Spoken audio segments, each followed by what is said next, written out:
Well, it's about that time. Another week, another podcast. And here today for episode 4, I thought I'd give you a little peek inside of my idea, what I think about a subject that might be silly when you think about it. But for me, it's very important.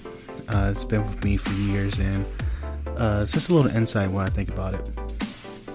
So my name is Antonio Q. Tomasello, aka Chocolate Heat. I'm here to give you a slice of chocolate cake today. And for the topic, it is called Me and Video Games. Now, give me a second. It's not, what games I like to play, what's cool, what's out there. This is mostly my feeling on video games and what it's been like for me over the years, and since I was a kid to now, how they stuck with me. And it's a story I think that's worth telling a little bit. So where to start? Video games have always been with me ever since I was a kid. Video games to me are a lifestyle. Video games to me are art. They're beautiful. They're a hobby. They're a time passer. They're a way to engage with friends, a way to meet new people online. There's something, for me, it's just so important. And a lot of people who don't play video games, they really don't have an understanding of what it is and how important it is to certain people, especially my mom and parents. They don't like video games, but for me it's important. At a very young age, I didn't have a father figure in my life. At a young age, my mom, she tended to work hours and hours and hours. She was very hardworking. She had 2 jobs at some points, and when she finally was able to keep one job, she still did it a lot. She was a firefighter, so she's already out. She worked 24 hours on, 24 hours off, and sometimes back-to-back days. So I was always, I kept after myself. Me and my brother and my sister, we all kept after ourselves. Once we got out of being able to not have a babysitter, we took care of each other. So there wasn't much things to do, much interaction if I didn't go outside. My mom did her best. My mom didn't do anything wrong. She raised me right, fully. But, I didn't have much to do. So it just happened to be something I stumbled upon when I was at a young age, playing Super Nintendo. I just had I was starstruck playing these games. I was starstruck playing Super Mario World, Sonic, being able to manipulate these people on screen and have all these colors and sound and music, and for me as a young kid, it just blew my mind. I'll never have that feeling again as being a young kid and saving up enough money, or your birthday comes around, or Christmas comes around, and you finally get that game you wanted, or you watch the commercial about this game and they're saying does this and the guy has all these powers, and you're just like, wow, and you finally get it in your hands. That ultimate feeling is just impossible to recreate. It is just astounding. If you don't play video games, if you never play video games at a young age, I don't think you ever truly understand that. A new Mario game comes out and you finally get it in your hands and you're unwrapping it and you put it into the console and you start playing it, and you have this grin on your face, and it's just everything to you at that point. That's the only thing you think about. That's the only thing you want to do when you get off that school bus, is you want to run straight home, you want to hop on them joysticks, and you want to play that game. That's the basic thing for it. But for me, video games at a young age was just so much more, And as I grew older, I learned to respect them. I learned to respect the dialogue in the games, the art in the games, the music in it, the storyline. A lot of people really get upset when they ask me a book question, and I say, I don't read too many books. And books are this. Books make you smart. Books. And that's great. I have nothing against books. I think books are fantastic. For me, it's a little hard to get into a book if it's not get off the back. But, I'll say, I do this. What do you do? I play video games. And they're like, video games rot your brain. Video games is, and I try to look, man, video games are an art form. The amount of people, the amount of practice and work they put into these games, and millions of dollars and years and the real actors they do to portray these scenes, like that is important to me, you know. That is a book to me. The difference between me and you is I can control that book and I control the destiny of it. It's not written. So I'm not going to rag on your books, but, you know, don't rag on games. Games are important to me. So like I said, at a young age, you know, I didn't have, you know, a father figure. So, you know, I never had anyone to really come to and talk to about a lot of, you know, my problems as a young kid. My mom failed in a little bit, but I got a lot of like release from playing games. You know, I got to experience a lot of things, as stupid as it sounds, from playing video games. And some people grow out of it. Some people get older and they play their games, and then they get to teenagers and they start finding new things, and, you know, it slowly becomes, you know, play it once in a while to the point you don't play it at all, you know. But, you know, I've always been through trials and tribulations in my life, and video games, you know, have always been there for me. It's always been at the house, plugged up to the TV, you know, after I had a hard day, to just relax a little bit. It's so hard to explain this to people who don't like video games, period. It's so hard to explain to, you know, my mom or parent, because you have to experience. It's something that you have to experience. You can't just play a game now and then magically feel the way I feel throughout all the years. I'm 29 years old and I still come home to play video games almost every single day. No, scratch that. Every single day. Every single day I find a way to play games because it makes me feel good. It's a release. You know, it's a hobby. I collect a bunch of games. I absolutely love going out and finding new games, finding old games that I used to play as a child, or games I never played that came out years ago that I'm playing for the first time. Like, it's an all new experience. Every time you put the CD in, every time you put the cartridge in, it's a new experience. You know, some are good, some are bad, but I still don't regret putting it in, because I'm just like, wow, I want to see what this has. I want to see the storyline. I want to see what I can do in this game. You know, no game's ever the same. Like, they're all different. They're all amazing. They all have their quirks. Video games have just been very important to me.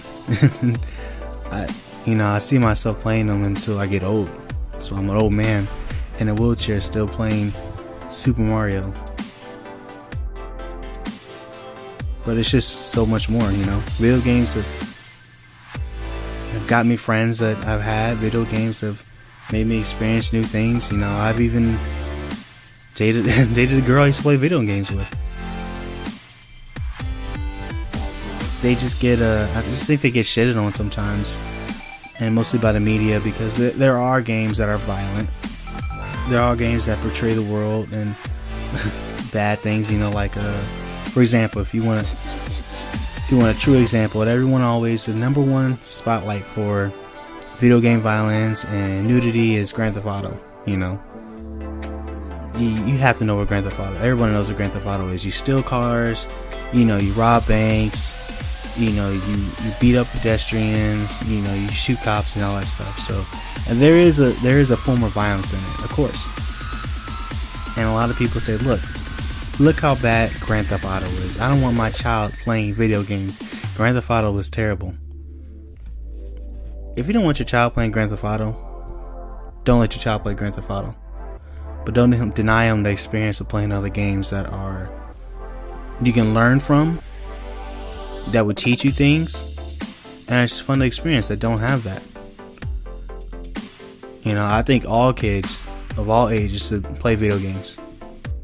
You don't have to play certain ones, you know. You don't have to buy the next Call of Duty for your child. You don't have to buy the next Grand Theft Auto, but in some form or way, I think he should experience a video game. You can determine how many minutes he plays, how many hours he plays, and when he turns it off, that's fine.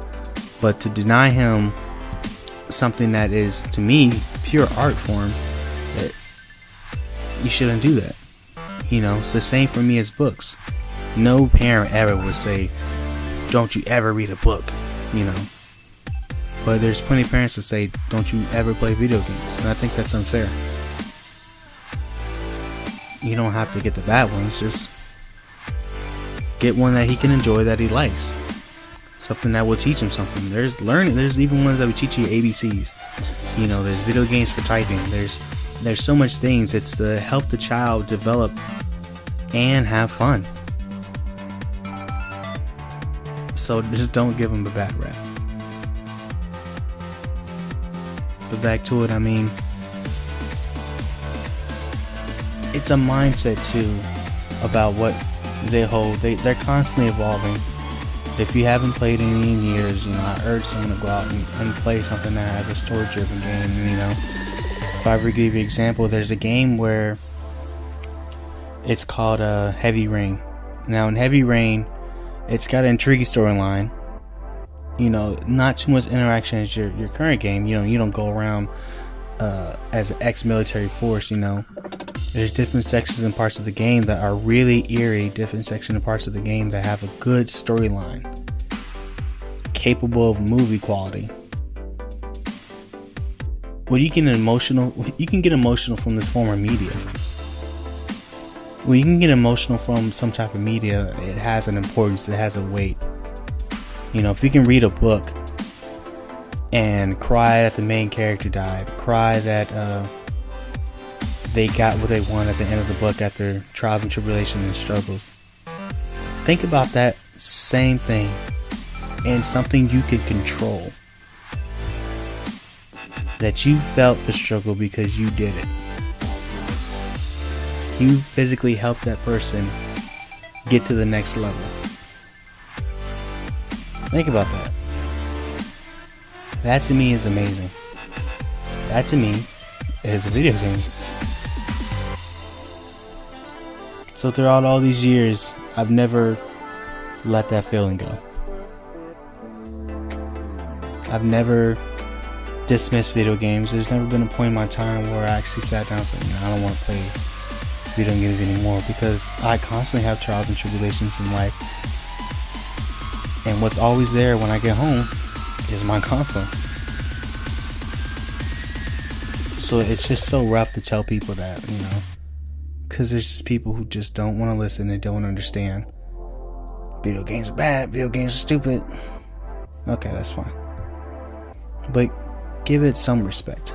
You know, there's been awards for games. It's way more than what it was years ago. And it constantly evolves. Especially be taken as a serious form of media, you know. To this day, I'll never forget the feelings of getting brand new games. To this day, I never forget the feelings of having a bad day at school, coming home to playing video games, you know. Having that feeling of when the new Pokemon came out and everyone at the playground had the new Pokemon. Everyone was trying to trade, you know. Causing interaction with people, having people have fun. There's still tournaments. There's still Pokemon Go. That's a video game that was very interactive. You go outside and try to catch Pokemon all over the world, you know. They got people to meet up, people to talk to. There's people who met over Pokemon Go. People who got married over Pokemon Go. I mean, to have that social interaction in real life is astounding. To bring people together over something like that is amazing. It's so important, and people just pass it by as it's a kid's thing. It's not a kid's thing. There's plenty of games that are for kids, but video games in general are not for kids. And they're for young adults to adults too. So I used to have a girlfriend who used to hate video games, who just could not stand me playing video games. She hated it, she disliked it. She can tell when I'm playing video games. When I talk to her on the phone, you know, it's very hard for me to talk and play video games at the same time. When I talked on the phone and playing, she knew it, and she would like immediately just like hang up. It was like, I can't stand video games. Every time I come over, you're playing video games. And I was like, well, I mean, it's just what I like to do. I mean, you can come over, let me finish this up, and I'll take you to the movies, I'll take you to get something to eat, but this is what I like to do in my spare time. Don't judge me for what I like to do in my spare time. So the funny thing is, she had a birthday that came up, And I thought it would be a good idea